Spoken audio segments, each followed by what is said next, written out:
Hey, IT changemakers, and welcome to the Dex Show with Tom McGraw. Let's get into it. Everybody wants to talk about football at the beginning of the World Cup.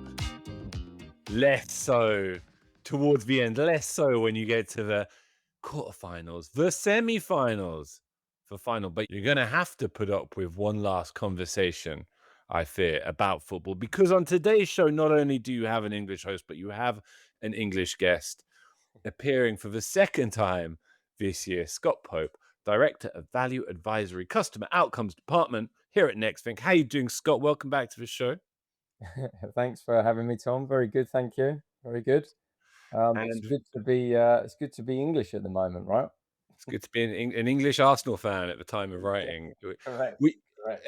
regular listeners might remember that Scott came on a few months ago. The first, I think, maybe the first of many football conversations we've ended up having on the show this year. We do promise we will start to wind it down following the World Cup. But then we were looking at, maybe hopefully a good year for Arsenal, which you might have heard came to pass, which was very good. And now all of a sudden, here we are, Scott, in the semi-final. Our other team, our national team, performing pretty well also. How are you feeling about the Argentina game? I'm surprisingly confident. Right. I don't know if that's a good thing or a bad thing. I don't know when you're planning to release this podcast. Oh, good point. Good point.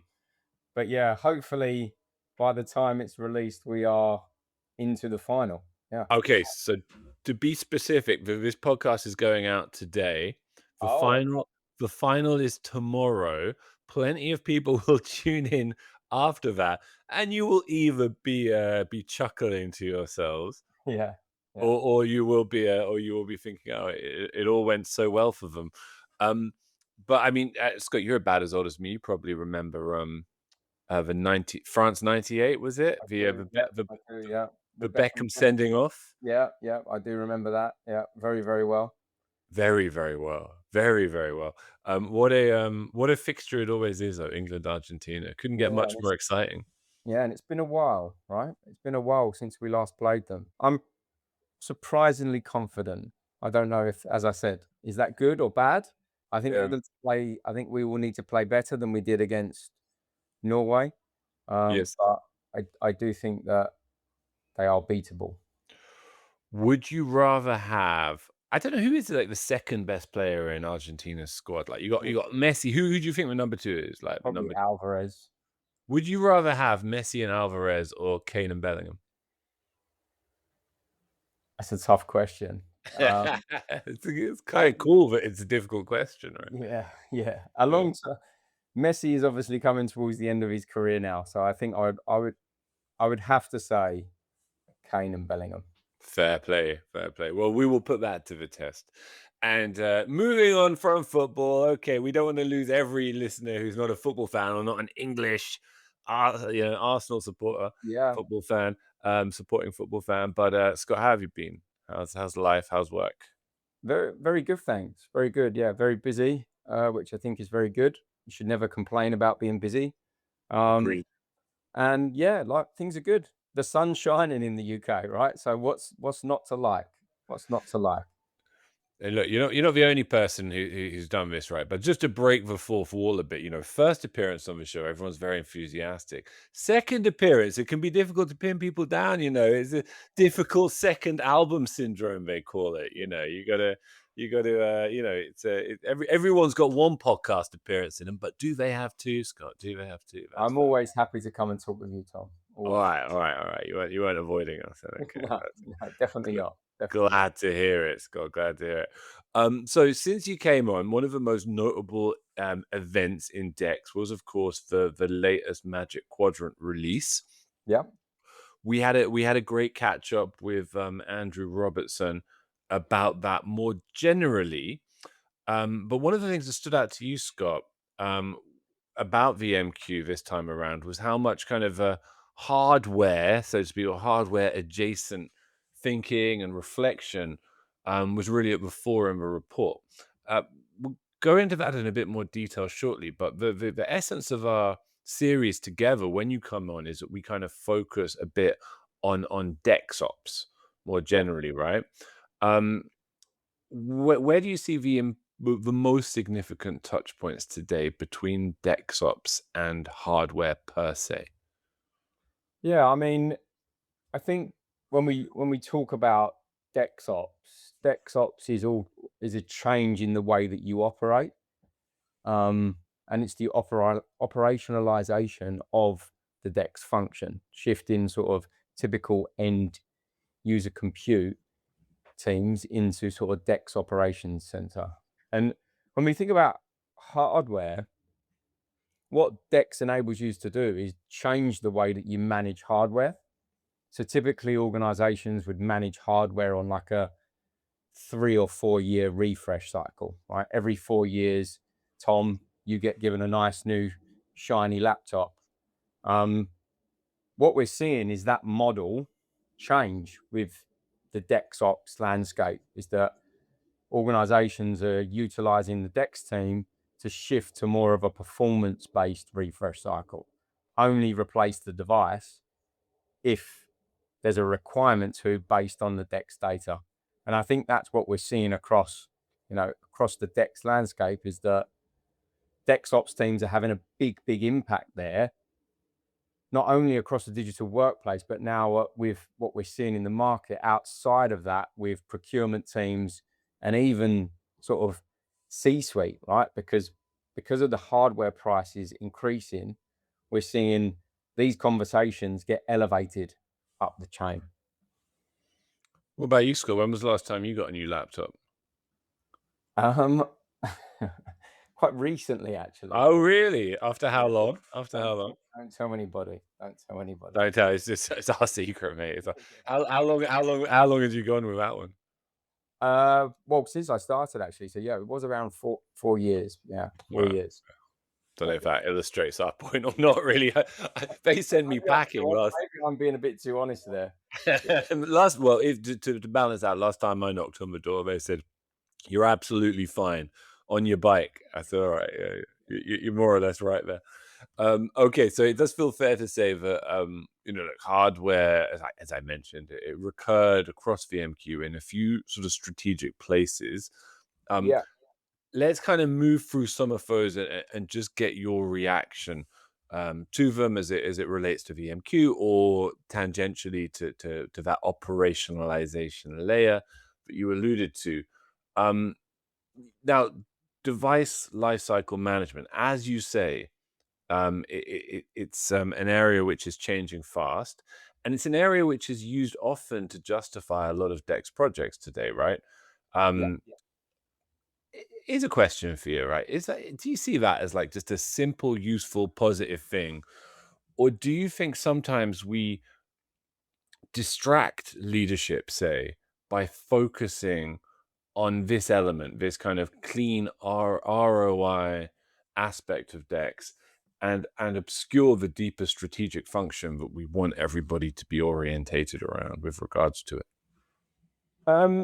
No, because I think it's very strategic in terms of how you shift your management of your devices into a more cost-efficient way of managing the devices, using data to actually understand the problem. I always try and, if you think about it in your personal life, like if you look at like a TV, say you don't normally just go and buy a new TV because it's 3 years old, right? You buy a new TV when the old TV breaks. Right? Absolutely. Yeah. Most people, right? Obviously there are nuances. Yeah. But that sort of model that we've had in the enterprise space, is there any need for that, to replace something every 3 years or 4 years, just based on the time metric? And I think as I said previously, with what we're seeing across the market, with the increases in endpoints, so laptops, desktops, we're probably seeing some customers are saying that they're increasing 50% plus. Apple have just increased their prices by 30%. So we're going to see that across laptops, Apple laptops, and mobiles, and then obviously memory as well. the increase with memory prices, I mean, we have to think of different ways of managing this, right? We can't just continue to manage on a per time basis. So the answer to your question, quite simply, is no. I do think it's a very strategic decision. It's quite simple, but it is strategic to move away from managing things on a time based model. Look, there's also the theme of telemetry as it pertains to hardware, which is kind of the flip side of what you were just describing there, right? Yeah. What do you see the significance there? Is it just about getting more endpoint data, or are there deeper connecting pieces around lifecycle remediation, AI readiness that makes telemetry matter more as a strategic piece in hardware development today? Yeah, I mean, with the advances in AI, I think the endpoint will becomes more and more important. Mm. As you're pushing, you need to have data on how the endpoints are performing, right? But you don't just want data for data's sake. It has to be meaningful data, and the right data that can drive an outcome. And if you think about what we're pushing to the endpoints now, with companies are looking at deploying Copilot, they're looking at pushing Claude. Some companies are looking at Claude for enterprise. There are going to be more workloads running on the endpoint. And this comes back to the whole point around experience, right? We need to understand what piece of the puzzle is causing the friction for the employee.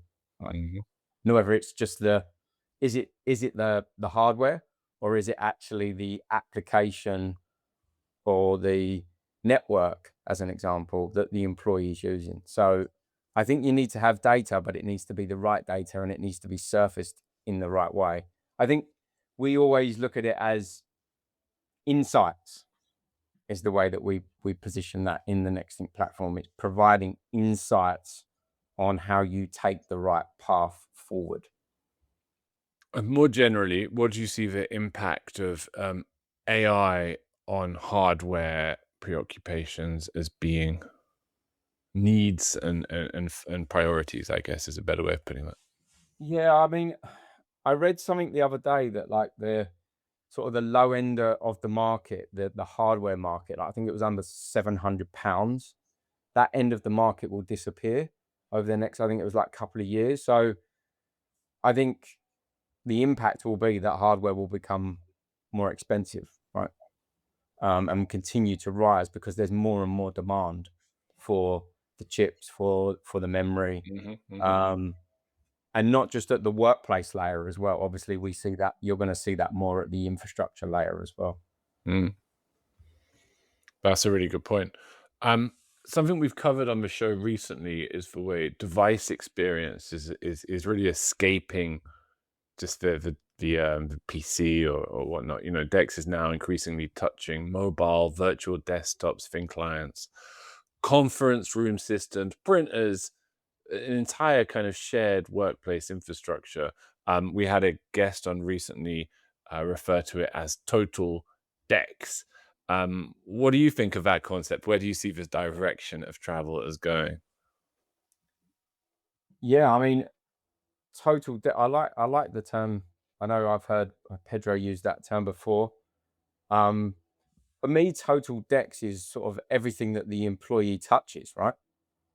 Everything that the employee touches in their daily work, whether that's mobile, whether it's VDI, whether it's a meeting room. They they never work, by the way, do they? Those meeting room solutions. I don't think I've ever had a seamless experience in any meeting room anywhere. But yeah, I mean, my view from total Dex is basically anything that the employee touches, and we're obviously in that space now, right? With what we have on mobile, I think we're starting to understand how the employees are using their mobile technologies, the applications, performance degradations on those devices. And then virtual infrastructure. I know the virtual infrastructure market is growing. A lot of companies are obviously moving to sort of cloud hosted solutions.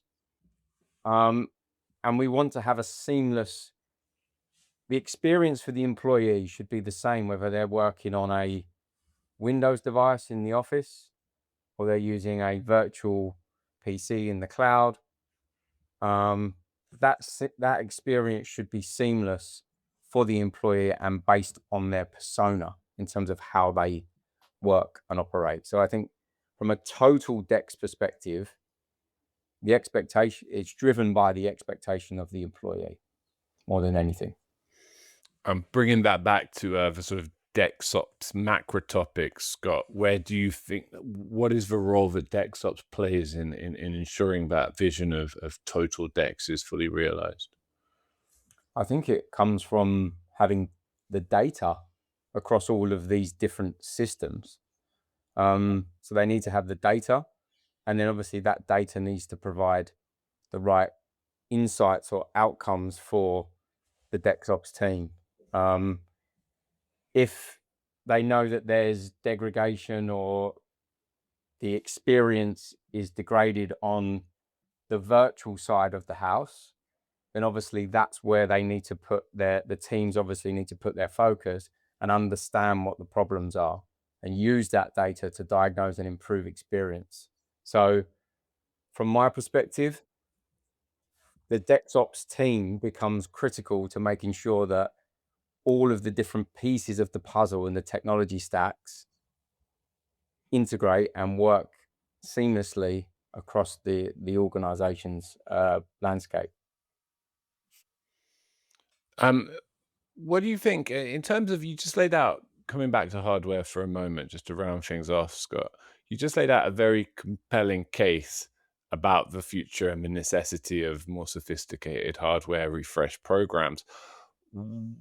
Why are relatively few businesses, why have relatively few businesses really implemented something like this yet, right? I mean, most of the customers you and I encounter are doing this.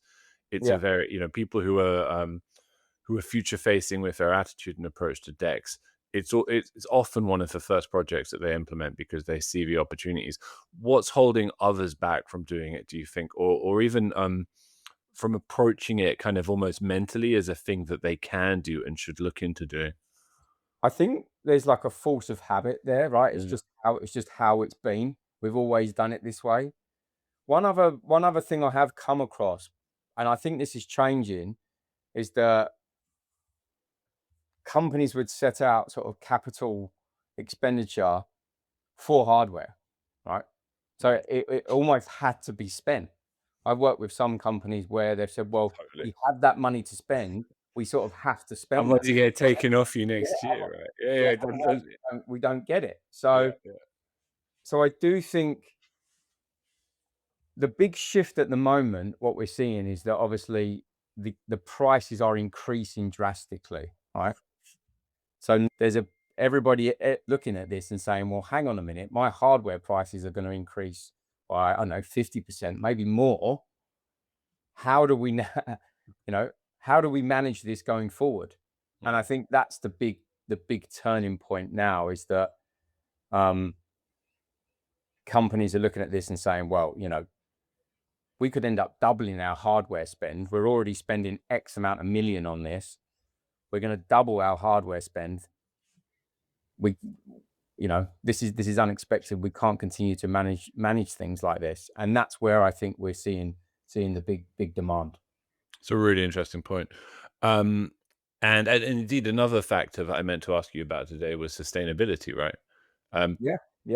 To what degree is that becoming moving from a kind of a nice to have, or a thing that's it's nice to talk about, to an actual kind of motivating factor? And do the factors that you've already detailed there play into that sustainability play quite nicely as well? Yeah, well, I mean, the majority of the carbon emissions actually come from the manufacturing of the device. Hmm. So the less devices you procure, the less carbon emissions from the company, right? You reduce your carbon emissions. So that's the first play.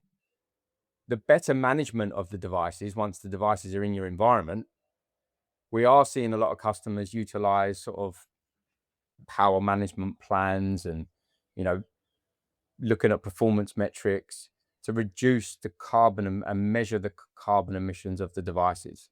We're seeing customers significantly reduce their carbon emissions from utilizing our platform. But from a hardware procurement perspective, it's quite simple, right? The less devices you buy, the less impact you have on the environment.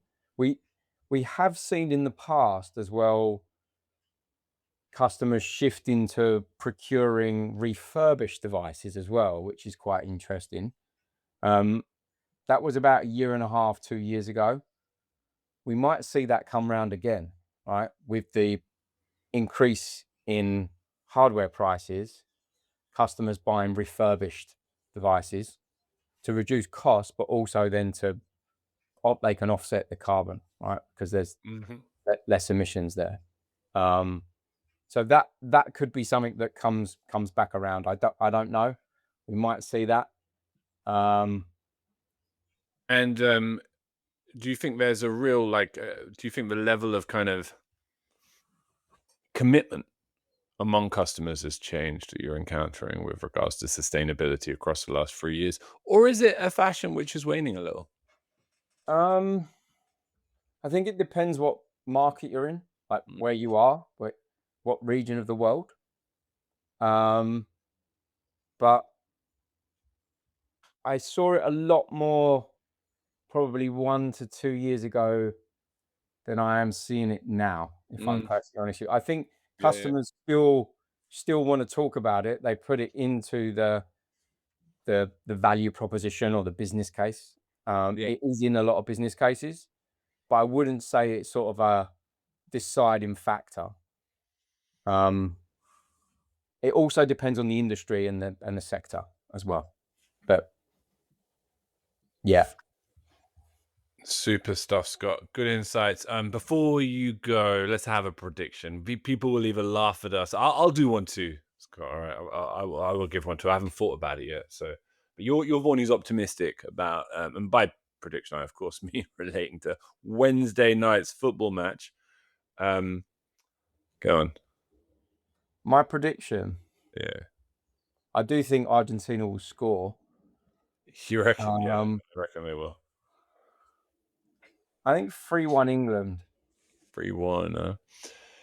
I'm gonna be optimistic too, just because at this point it seems sad not to be, doesn't it? I'm gonna say 3-2 England, or like 3-3 and we win on penalties. Some kind of mad cap. I don't think I could handle penalties, mate. I don't think I could handle penalties. Yeah. I'm looking forward to it. I get to watch it. I have a young son, so I get to watch the game with my son. I don't think he actually realizes the weight of history. Yeah, exactly. Like from an Arsenal perspective, he's watched Arsenal since we have been back at the top. Got it. Nice. Yeah. And England's had a good and England as well. 7 years. Yeah. We've been waiting a very long time for this, Tom. So yeah. Is it coming home? Who knows? Who knows? I quite like that we've not really heard that phrase this World Cup for the first time, right? That's the first time somebody said it to me, And Spain or France in the final? France. Yeah, surely. Yeah. I think England France final, and that will be a very, very tough game, especially with their front three. Indeed, and now it's going to be Argentina, Spain, and when you come on for your third episode, we will eat our crow, everybody. Yeah. We will fess up. Lovely to have you back, Scott, and look forward to having you on again before the year is out, sir. Nice one. That's it for this week's Deck Show. We'll be back next week. And if you don't already, be sure to follow the show so you don't miss an episode. Until next time.